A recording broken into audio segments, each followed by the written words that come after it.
Alam nyo, ayaw ko po sana sabihin to eh. Pero ang isa po sa pangit na ugali ng Pilipino yung pagiging traidor. Tama po ba ako? Ay, correct. Ang unang-una po naming mga nilapitan, yung kaalam po namin na malaki ang naitulong ng ating dating Pangulo. Sila po ang unang-una nating nilapitan. At sa kasamaang palad, sila rin po ang unang-unang tumanggi na tayo po ay suportahan. Yan po ay ang isang masakit na katotohanan. Alam niyo po kung sino? Ang mga congressman at ang mga gobernador. Malayo ng mga yun.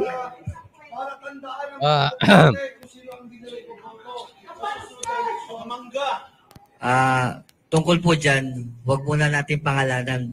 Kasi po, nadidig naman po natin ang panawagan ng ating mahal na PRRD sa kanyang pag-imbitasyon dapat sa peace rally. Mananagot sa batas ang dapat managot dahil sinisiil ang ating karapatan o ang ating constitutional rights. Yun po.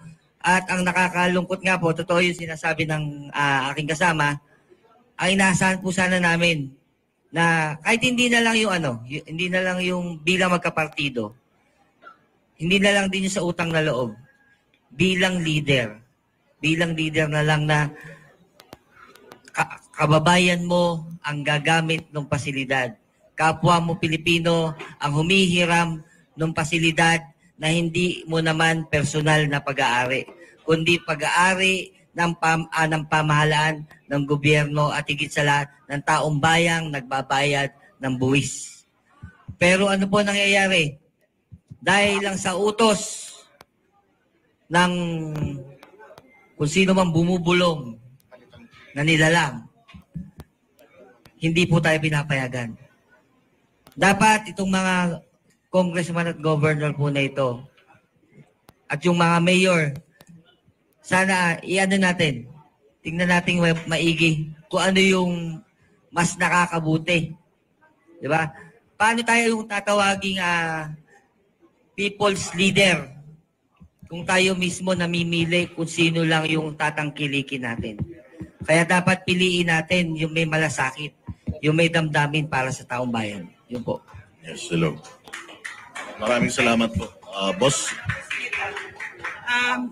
Yung gusto ko sana, dumating tayo sa punto na kaya nating pangalanan kung sino yung mga yan. Kasi napakalakas ng loob na traidorin tayo. So dapat mas malakas ang loob natin na tanggalan ang mga maskara nila at sabihin kung sino sila. So tingin ko si Governor Daniel Fernando yan. Tingin ko lang. Oy, Daniel Fernando, ililista kita, ilista na.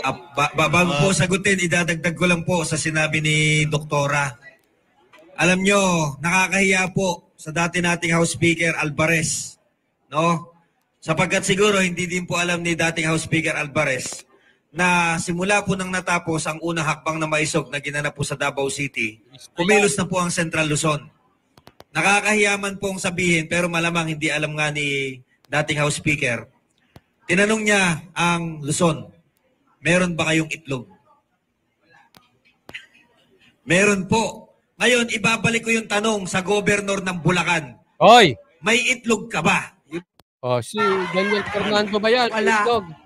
Okay, Boss Dada TV po. Dapat ilista natin yung mga yan. And SMNI. Ayan. Tanong po kay Madam Loren Badoy at saka sa ating maisog. Una po, Madam, matindi po yung inyong kampanya against communism noong panahon po ni PRD. At sa tingin po natin nanalo tayo. Nawalan na po sila ng boses noon. Bakit parang mas may boses po sila ngayon? Daniel Fernando, yan. Pangalawang tanong sa inyo naman pong mga taga-maisog. Ano po ang endgame natin dito? Ilang rally pa po ba ang gagawin natin bago natin makamit yung ating goal? At ano po ba yung goal talaga natin? Maraming salamat, Dada. Ang ibinigay ng form ni President Duterte kay Bongbong Marcos ay ang isang CPP-NPA-NDF na halos patay na. Nasa ICU na, napadapa na ni President Duterte ang CPP-NPA-NDF. Pero dahil kay Speaker Martin Romualdez na nakipagkukuntsabahan pa sa CPP, NPA, NDF party list sa loob ng Kongreso Nako. na nagbibigay siya ng bilyon. Lumakas na naman ang mga teroristang ito. The 15th deadliest terrorist organization in the world. Ganyan ang Marcos administration. Nako. So bakit nila ginawa ito? Nako. Ginawa ito ni Martin Romualdez na may basbas ng Pangulo at ng First Lady na Pangulo ba yata natin para meron silang attack dogs laban kay Vice President Sara Duterte at kay President Duterte. Kakaupo pa lang, puro na lang politiko. Pamomolitika ang inatupag. Imbes na isipin nila yung mga magsasaka na pinagpapatay ng mga CPP, NPA, NDF o yung mga anak natin na naging na-recruit, na naging NPA na nagkandamatay, wala silang pakialam. Ang gusto lang nila, tumagal ang termino nila at nang makapagnakaw ng mas marami sa Pilipino. Sa katanungan po ni Boss Dada kung hanggang kailan po ba matatapos ang hakbang ng maisog. Gusto ko pong ipaalam sa inyo na ito po ay isang koalisyon kung saan ang pangunahing layunin ay gisingin ang taong bayan sa mga nangyayaring kaganapan na nagiging masama po ang epekto sa ating kabataan. Pansinin po ninyo sa social media, Pilipino kapwa Pilipino nag-aaway dahil sa politika. Pilipino kapwa Pilipino, pare-parehas po tayo nalasing sa slogan na sama-sama tayong babangon muli. Totoo po ba yan? Isa po ako sa biktima niyan, sama-sama tayong babangon muli. For all you know mga kasama, dati po akong provincial director ng Kilusang Bagong Lipunan. At ikinampanya po natin ang kasalukuyang Pangulo dahil naniwala po tayo sa sama-sama tayong babangon muli. Ngayon, pansinin ninyo sa social media, hanggat marami pong mga kapwa natin Pilipino na inaaway tayo na ang tanging layunin lamang natin ay imulat sila sa katotohanan, lalo na po sa usapin ng giyera sa West Philippine Sea, na kung saan hindi po napapansin ng ating mga kababayan na tayo ay pinagwawatak-watak sa isang proxy war. Hindi po porket ayaw natin ng giyera, tayo po ay pro-China na. Alam niyo po, Pro-kanu kasi ang sila. mga Amerikano, negosyo po nila Correct. ang giyera. Correct. Ako po, Nauuto na dati mga akong galing sa Pilipino. isang pribadong kumpanya. Isang malaking kumpanya po ito na nagbebenta ng soft drinks. Ay, Coca-Cola. During the time, nagpapamahagi po kami ng Adik. 12 caser na refrigerator. Ayok sa adik. No? What is the idea? The idea is makapagbenta ng mas marami ang refrigerator na yon. Yun po ay ibinigay sa mga tindahan. Pero ang laman po nun ay may bayad. Yan po ang ginagawa ng Estados Unidos at ng iba pang mga bansa na may mga malalakas na kagamitan. Habang tayo po ay inililibre kuno ng mga armaments na ito, ang tanong, saan po tayo kukuha ng bala? Pambili. Ang halaga po ng isang kalibre, 45, halos mas mahal pa po kaysa sa 1 kilong bigas. So isipin na lamang po ninyo, ang isang M16 na naglalaman ng 30 rounds, ilang kilong bigas yan? Opensa, oo, lumalakad po ang ating gobyerno, nakikipag-usap sa iba't ibang panig ng mundo para maging kaalyado. Pero ang tanong, nasaan po ang depensa? Handa po ba tayo pag tayo ay binagsakan ng bomba? Bigas nga lang, wala tayong pambili. Kaya nga. Paano na ho, kapag may tinamaan na sa atin ng bomba, paano na ang pagkain? Paano na ang tubig? Wala pong preparasyon ang ating gobyerno dyan. Droga Sinasabi hindi nila makakanan. na pinalalakas po ang EDCA, pinalalakas ang depensa, pero ang tanong, paano po yung tinatawag na internal defense na ang usapin po may kinalaman sa kasiguruhan ng pagkain? Wala. Sibuyas nga ho, hirap na hirap tayo, bala pa kaya? Alam nyo, bigas Siguro po wala dun sa na- sinasabing hindi endgame. matupad eh.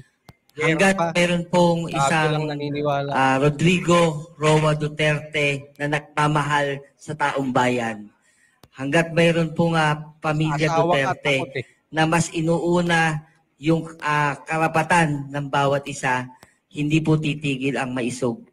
Hindi titigil at magpaparami hanggang sa magising pong muli ang 32 milyong nagpanalo sa ating laban nitong nakaraang eleksyon.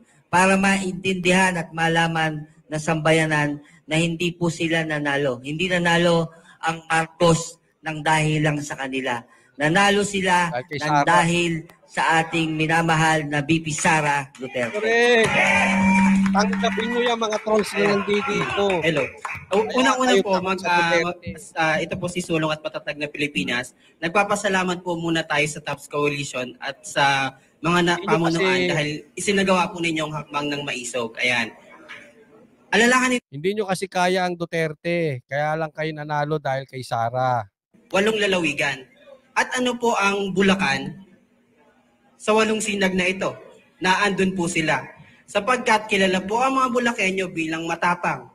Ito po ay katanungan para kay Governor Dan Fernando, Congresswoman Rida Robes, papangalanan ko kayo, Congresswoman Agustina Dice Tina Pancho, walang yaka, at kay Mayor Natividad ng Malolos.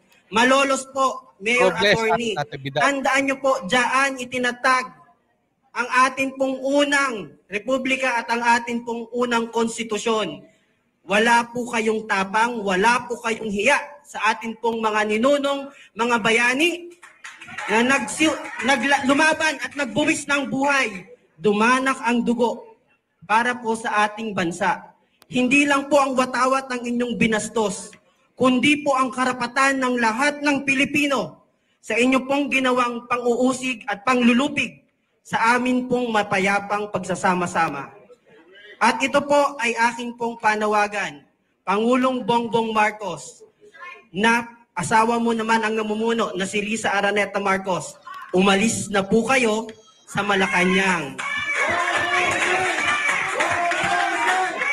Yan, correct. Mamaya po, mura. Ay, nako, relax lang po tayo. Hindi nila matanggap, masakit ang katotohanan. Kaya lang nanalo sila dahil kay Sara. Yan ang hindi kayang tanggapin ng mga bashers. Isa pa ang hindi kaya tanggapin ng mga bashers at trolls na nandito, drug test. Tatanungin, ito po ay aming advokasya. Tatanungin pa rin namin ito sa Korte Suprema sapagkat po ang ating konstitusyon ay nakasalamin sa konstitusyon ng Amerika. Ang pagre-report po ng Kongreso ng Amerika itemize kahit po 5 duling, nakasulat po doon kung paano nila ginastos. Kayo po dyan, Jutang Ginemes kayo, Franz Castro, si Raulo Manuel, Arlene Brosas na mga walang kwenta. Ginagamit ninyo ang pera namin. Walang iya kayo, hindi po kasi natuloy ang maisog eh. Asan na yung tanong? At tanong po tayo. Sige, wag po, ayoko po, wag po. Dito na po. Ano po tayo? Tanong.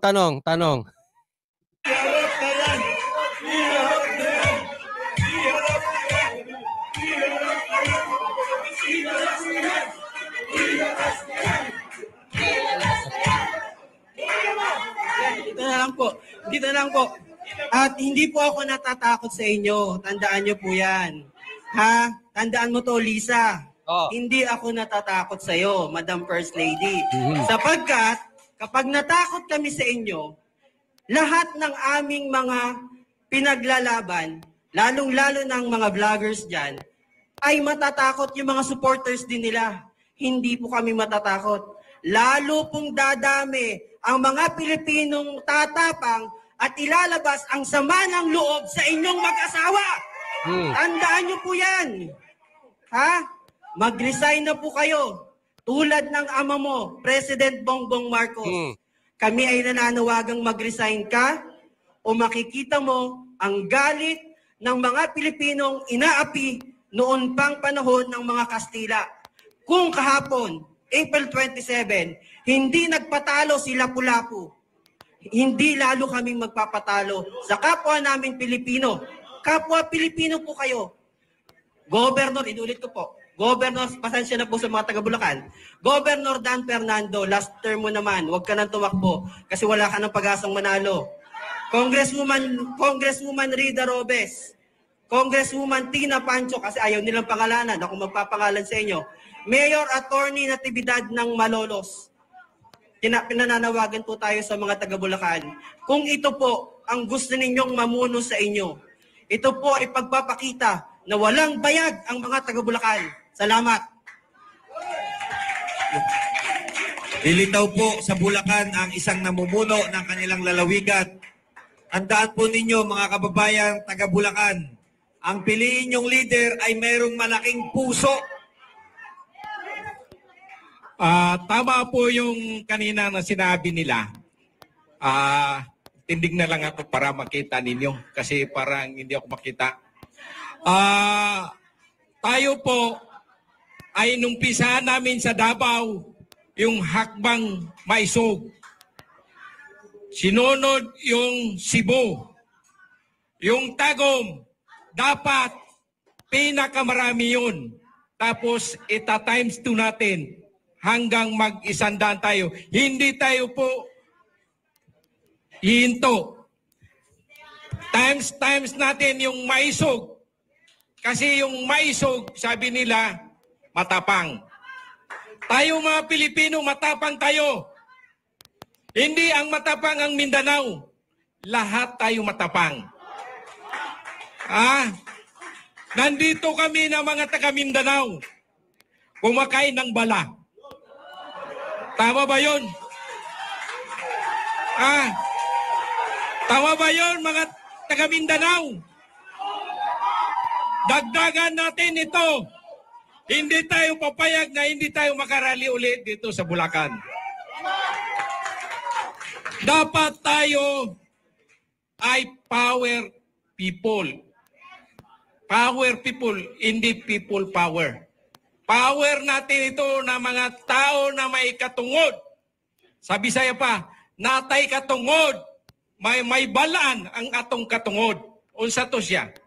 Ang balaod sa Pilipinas. Nganuman, nga kanya to si Duterte, nga siya'y presidente, pritanan ang mga tao nga magsulti o katungod para matubag ni Duterte ang kinahanglan sa katawhan. Kung hindi yan, para i-ano natin sa Tagalog, kay mahirap yung Tagalog. Sanay tayo sa Bisaya eh. Yung Tagalog na dapat malaman ng taong bayan yung problema ng bayan. Tama ba yun? Tapos, ang problema ngayon, yung administration, hindi nila pakinggan yung katungod natin. Ano yung katungod? Yung karapatan natin. Ano ang problema ng bayan? Kaya hindi siya sanay magsagot ng problema ng bayan. Kasi anak mayaman. Nasanay yun. Hindi tayo kukuha ng leader na hindi magserbisyo. Kasi alam naman niya, narinig na niya yung problema natin sa Pilipinas. Tapos ayaw lang niya pakinggan. Si Duterte, ibalik ko ito Si Duterte yung nagsuna siya, maraming nagparada, nag-strike. Sabi niya, pasok kayo dito para pag-usapan natin. Ano ang problema ninyo? Itong administrasyon natin, ilang bisis na tayo naghingi ng peace rally. Hindi niya sinagot. Tapos ayaw niya dito sa Bulacan. Dahil dito yung pinakamaraming Pilipino na naudlot sa kagustuhan ng gobyerno. Bakit yung kagustuhan ng gobyerno? Para lang sa personal interest nila. Hindi yung serbisyong totoo. Iyon lang para at least marinig natin. Good evening po sa lahat ng... Tanong, hindi statement. Ano tanong? Sir MJ Mondear, Sir, SMN Ayan, News. As MJ. we are having our press conference ngayon, being watched by thousands of our fellow Filipinos, yung pong PDEA agent na nagsagawa po ng Galing. surveillance na yung nirelease kamakailan ni Ma'am Harlika, eh, nagpapa-interview po at nireveal po yung kanyang sarili.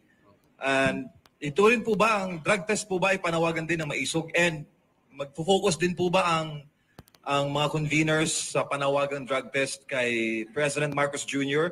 in the coming next episodes po ng Maisog Defend Rally. Defend the Flag Rally po. Maraming salamat. Yan ang idol, MJ Mondear ng SMNI. Yan, ganyan. Ganyan ang angkor tanong. Magtatanong po, statement. Nung pong time ni PRRT, Tama, MJ. kakwentuhan po natin yung mga kaibigan natin sa transport sector. Pinagmamalaki nila nung time na yon, matapos mawala ang droga sa lansangan, droga sa lipunan, tumahimik din pati ang kriminalidad. Kaya ito po ngayon sa Maisog Rally, hindi lang pagtatanggol sa Mandila yung panawagan natin. Kung talagang malinis ang kredibilidad ng mga nanunungkulan, panawagan natin sa ating Pangulong BBM, ipakita ang tunay na pagiging pinuno. Ilabas po natin, tayo mismo hinahamon po kayo ng sambayan ng Pilipino. Magpa-drug test po tayo kung talagang hindi totoo ang sinasabi at mga ipinapakitang ebidensya laban sa inyo. Kung hindi po natin mapapatunayan yon, ano po ang dahilan kung bakit pa tayo nasa katungkulan? Patunayan po natin, kung ang atin pong dating Pangulong PRRD ay pinaglalaban ang laban kontra droga, pakita natin na tayo din kontra droga sa pamamagitan po ng personal na pagpapakita ng drug test. Magpa-drug test po tayo na walang walang ibang implikasyon. Sa luneta po, mas maganda. Pero pilitin po natin na hindi makontamina. Dahil kung talagang hindi totoo, buong-buo po ang ebidensya dapat makita ng taong bayan. Pakita po natin yon.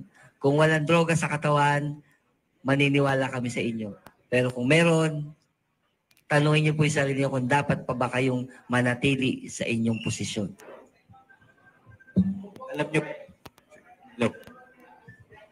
Alam nyo, nalilimutan po ng Dapat mga taong ito yung salitang a public office is a public trust. Sila po ngayon ay nahaharap sa napakatinding akusasyon ng paggamit ng pinagbabawal na gamot.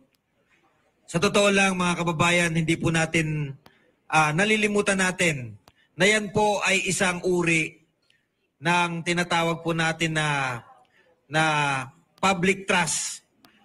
Ang issue po dyan ay ang pagtitiwala ng taong bayan. No? Kaya meron na pong nagagawa sa ating pagkukulang ang ating gobyerno at meron na po may nagagawa na po siya sa atin na kasalanan. Ano po ito? Ito po ay ang paglilihim. Inililihim po nila ang totoong kwento sa mga paratang.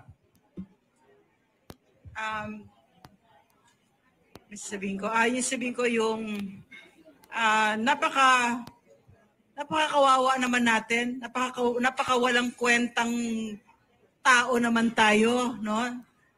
Napakawalang kwentang bansa na ang leader natin ay lulong sa droga. Do we not deserve better? Yes. Diba? I mean, yung mga sundalo natin, nag-aalay ng buhay. And tayo dito, kahit na papano, tinatry natin yung maging best natin. Pero itong Pangulong ito, kung siya ay lulong sa droga, napakasakit isipin na ang leader natin, drogista. Na ang commander-in-chief ng AFP, hundreds of thousands na mga sundalo, ay drogista. Napakasakit, di ba? So, ayaw natin kung siya ay talaga nagmamahal sa bayan. Nasasaktan tayo dito sa akusasyon na ito. He should lay our worries to rest. Magpa-drug test siya. Hanggang ang issue po sa droga ay hindi nasasagot. ito po ay isang kaso ng betrayal of public trust. Ito po ay isang may mabigat na kaparusahan. O pwede pong itong mauwi sa impeachment. Kaya mas mabuti, ano ang panawagan ng bayan? Drug test! Mag-resign na po kayo. Takot yung mga bashers dito, trolls. Takot sa drug test yung mga... Magandang gabi po para po ito sa Hakbang Maisog Tanong. organizer po. Ah. Yung naranasan po ninyong ngayon dyan sa Bulacan, hindi po kayo binigyan ng permit, wala pong sumusuporta ng mga local government unit. So hindi po kayo nakapagdaos ng rally at hindi po narinig ang inyong mga panawagan. Wala ba kayong planong dalhin na lamang ang inyong panawagan sa EDSA? Yan. O, EDSA, yan na yun. EDSA. Napakaganda ng tanong ng ating rito. Kung kailangan nating dalhin sa kalsada ang panawagan natin, actually itong ginagawa ho natin ay nagpi-people power na ho tayo sa pamamagitan ng social media. Mas makapangyarihan ang social media kaysa tayo ay magpunta ng kalsada. Kung tayo lamang po, lalo na po kayo ng influencer, kayo na mga vloggers, napakarami niyong mga followers. Naniniwala po ako kapag ito ay ating pinaputok sa ating mga vlog, sa social media, at bigyan natin ng awareness ang mga tao, mga followers, no, kung ano ang mga nangyayaring issue sa ating lipunan. Naniniwala ko pag nabuksan ang mga mata po nila sa katotohanan, ay sila ho mismo ay magpapasya sa kanilang mga sarili kung ano ang kanilang gagawin sa mga araw na darating.